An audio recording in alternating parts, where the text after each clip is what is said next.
Good Saturday morning, October 22nd, 2022. Who is greater?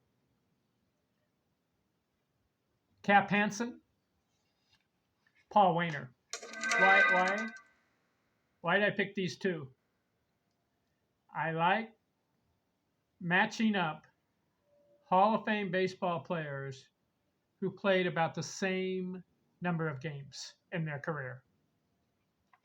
Cap Anson played 2,524 games. Paul Waner, 2,549. A difference, 25 games. So they have the same career. What are their stats and achievements for their career, and who's greater? 20 categories: career average, runs batted in, home runs, triples, doubles, singles, total bases, slugging, on base, base on balls, stolen bases. 100 RBI seasons, how many? 100 runs scored seasons, how many?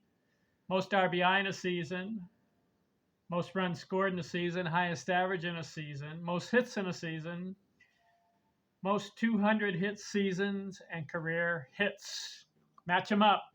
Anson, Paul Waner. Anson played 1880s, 1890s, little past the 2000. Let me see. Let me look him up. Cap Anson. Very simple. You just go to Baseball Reference. If you know where I get all my stats, go to baseballreference.com. Excellent site. All right, we'll punch in Cap Anson. When did he play? He played, I didn't know this. 1871 to 1897, 27 years. Now, you may say that's old school, yes. But in baseball, regardless of what era you're playing, you're facing a pitcher, you have a bat in your hand, you got to hit. I don't care what era. Even if it was 1000 AD, you got a pitcher on the mound and he wants to throw the ball past you, and you got a batter at the plate and he's trying to get a hit. You say it's easier or harder back then? I don't know. Old school and new school. I'm writing a book on that. And I'll prove to you who's better. But I need to finish the book and then compare all the stats. But I say 1870s, 1880s, 1890s, there were quality players. I play baseball in a North County baseball league. And no matter who's on the mound, even if he's easy or hard, you still got to hit the ball. And the pitcher, when he's throwing the ball, he's got to get it past you. Some pitchers have success, others don't, and some batters have success and others don't. Cap Anson, let's look what he did. Career batting average, 334. Paul Waner, 333. Close. Give it to Anson. Most runs scored. Anson scored 1,999 runs, just short of 2,000. If I was him, I would have played one more game to get that extra run to get to 2,000. Paul Waner, 1627, 2-0 Anson. Runs batted in. Anson had 2,075. Career. Baseball Reference. Don't question me. Question Baseball Reference. Waner, 1309, 3-0 Anson. Home runs. Anson, 97. Waner, 113. Give one to Waner. Triples. Anson, 142. Career. Waner, 191. 3-2 Anson. Doubles. Anson, 582. Waner, 605. 3-3 after 6 categories. Singles. Anson, 2,614. Waner, 1,640. Give it to Anson. Total bases. Anson, 4,592. Waner, 4,474. Give it to Anson. 5-3 Anson. Slugging, or let's see. Total, yeah, slugging. Anson 447. Waner 473, a better slugger. On base, Anson 394, Waner 404. 5-5. 10 categories. Walks, base on balls. Anson 984, Waner 1091. Waner's in the lead, 6-5. Stolen bases, Anson 277, Waner not stealing, 104. 6-6 after 12 categories. 100 RBI seasons. Camp Anson 8. Waner only 2. Anson a better RBI guy. 100 RBI, 100 runs scored seasons. Anson 6. Waner scoring more runs, 9. Even though Anson had 1,999 runs scored, and Waner had 1,627, as far as how many seasons over 100 runs scored seasons, Waner beats Anson, 9-6. All right, most runs scored in a season. Most for Anson, 117. It's a little asterisk there because Anson in his day, his first 10 years, they didn't play 100 games. They would play like 46, 52, 69, 68, 86. It wasn't until about 11 or 12 years in his career he got up to 112, and then the most he ever played was 146. So that stat, 117 runs scored,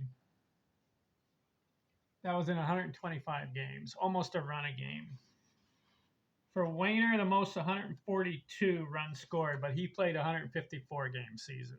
See, so, but we're going to give it to Waner anyway. 100 RBI seasons. No, already did that. Most RBI in a season. Anson had 147 one year.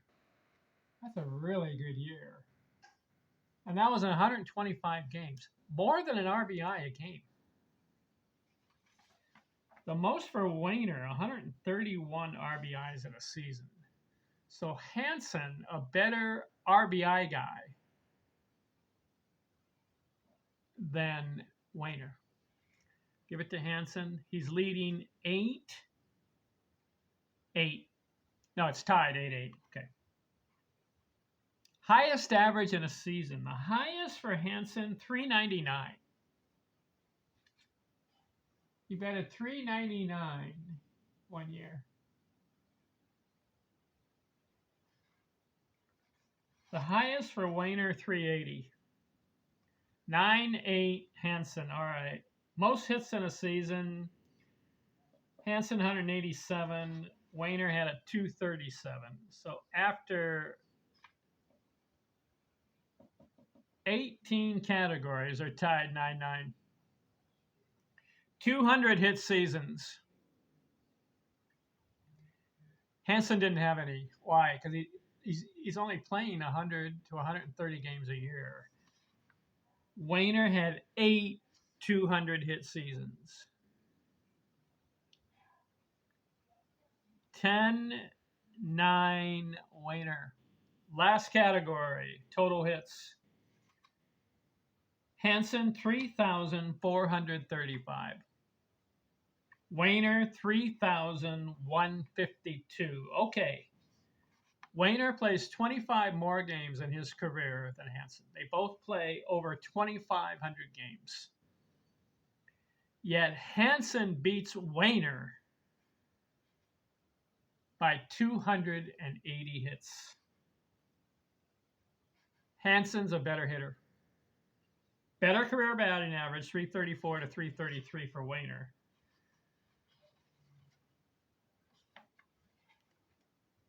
So you know what happens? 10-10. 20 categories are tied 10-10. Well, Anson is greater.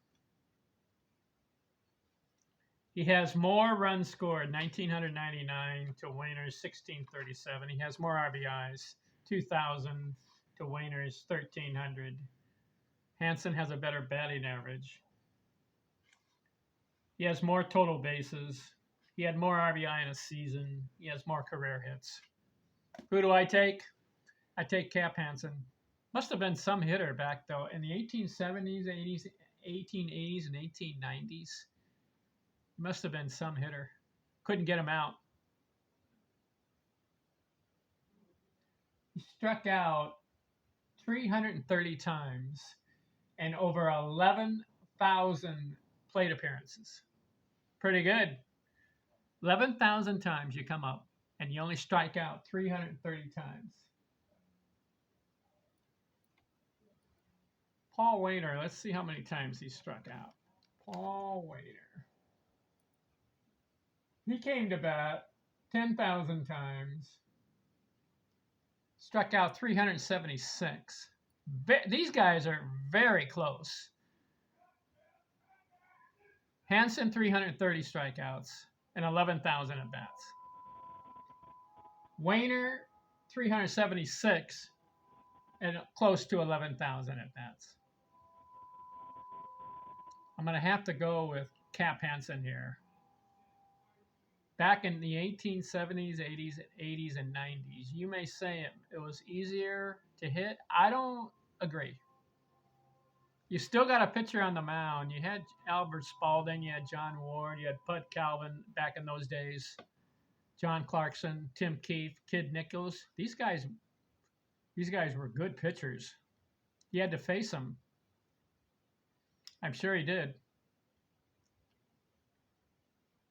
Whatever era, you still have a pitcher trying to get the batter out.